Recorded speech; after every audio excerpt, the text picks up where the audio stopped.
I actually like that you brought that up as far as like the lessons and themes, because you have some really valuable and good themes on this album, as far as with the song "Rich," talking about, feel me, dealing with money, and then I like, feel me, that one song you was very like big on when you was working on it with the drug user becoming a chef.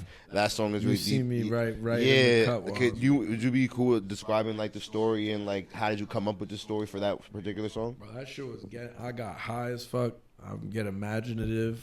I guess Arlo had made this like super jazzy beat, and I just started writing it, and the first bar was two sides, one coin, gotta face the tails.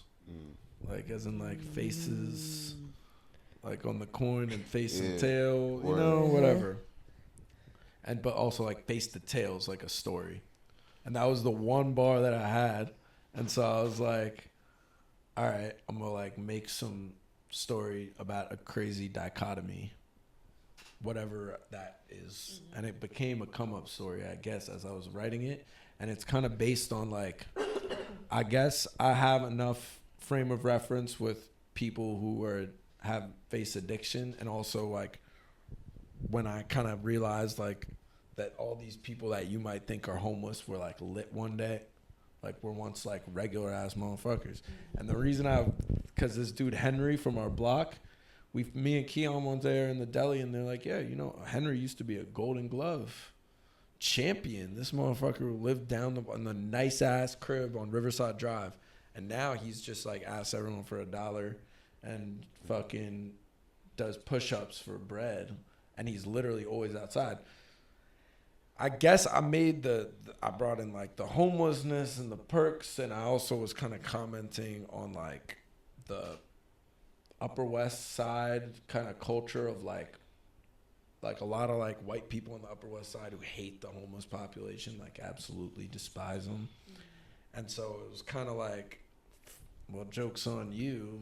Like, how can I put the joke on them? Word. And then I just wrote it, and that's what it ended up being. I was like, it would be mad ill if he became the chef. And I'm also like working on a screenplay where this all like takes place, and he goes into the cafeteria at the fucking rehab, and the chef at the cafeteria. So you're gonna turn this song into like a film. The chef at the cafeteria teaches him how to cook, and then he goes, and it'll be like a lot more intricate. But that was kind of like the general synopsis of like this idea that had just snowballed from me like thinking about the world, I guess.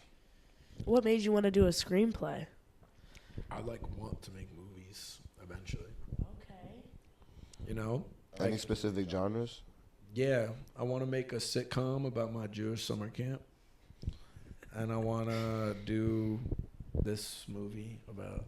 Yeah. It might be a short film, more likely if I execute it.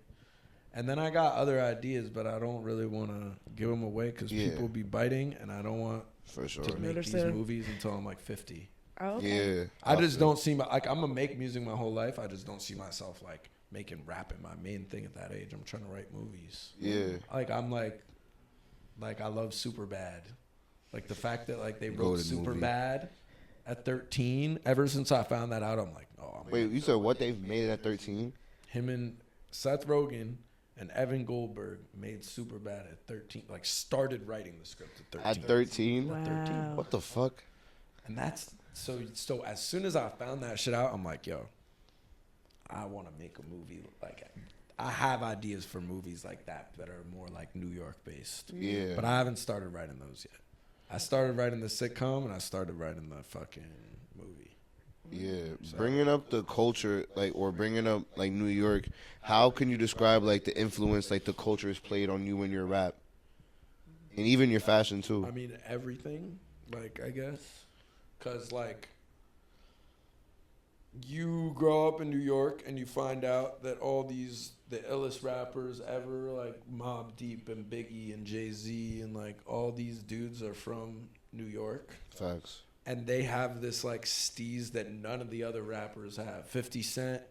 Like, all these rappers that are from New York were just flexing on everyone. And plus, you're going out on the street every day. You're getting, like, a little bit more of, like, I don't know. I fell in love with that era of New York, like a specific era of New York at a young age. And so I ended up like through like seeing movies like Kids in mid 90s, which didn't even take place in New York, but stylistically, like I just did that, but New York version kind of, or wanted to get as close to that as I could, because it was just ill. It's just way iller than anywhere else. It's way better, and you get a better frame of reference because your perspectives, like everyone in New York has such a vastly different perspective that you get to see the whole range. Like you're taking the subway by yourself at 12. You're now like, okay, there are all these Chinese people in Flushing and all these people in Bed-Stuy who are Jamaican and doing something completely different. And then there are Orthodox Jews in Williamsburg and Crown Heights, and down from the Orthodox Jews is the like Caribbean. And then you're also seeing people who are like, have no money, people who have all the money in the world, and they live in the same block, like on the Upper West Side specifically. That's why that song also, I should have said this earlier, but like circling back, that's why that song was cool to me, because it's like the Upper West specifically, there are homeless people on the same block as some of the richest people in New York City probably live on the top of those buildings. So you're getting this like frame of reference that's super wide, whereas kids in the suburbs are not getting to experience as many perspectives. And so their concept of like what the world is way smaller. And so when you end up in a place like that, you don't get to fully feel the same spectrum of like life and reality.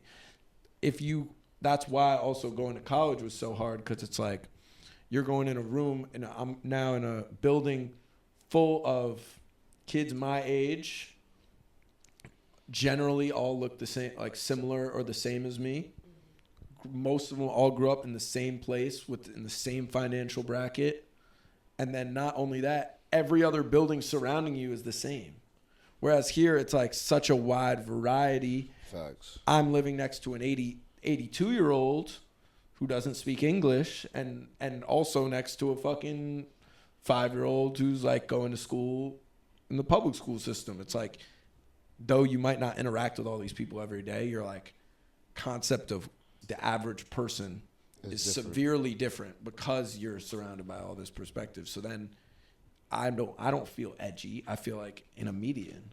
Whereas in a place like Vermont, I'm all of a sudden feel on a certain side of the spectrum because there's such a density in this one prototype. Do you plan on living here forever, like long term, or?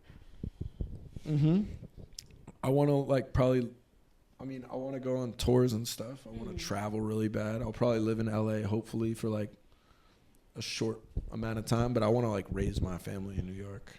Facts. But I mean, I got big aspirations, so like I want multiple cribs, low key. Like but New York will always be home base forever. There's nothing better than it. The best thing is when you meet someone that's not from New York and they're like, "Oh, don't leave. Like you don't even know how blessed you are. You live in the best city in the fucking world. This shit is crazy." And then I'm like, bet. Yeah. I'm actually interested in how you brought up the fact that you want to raise your kids here, like being a fellow New Yorker. You feel me? Like from like how we see the outside, like the rest of the country and the outside world. Do you feel like preferably more comfortable raising your kid like in the environment we grew up in, as far as like the amount of variety, diversity, the fast-paced life, contrast to like, because now also going to college, we've seen a lot of kids that have come from other places like rural areas, suburb areas. Like, definitely.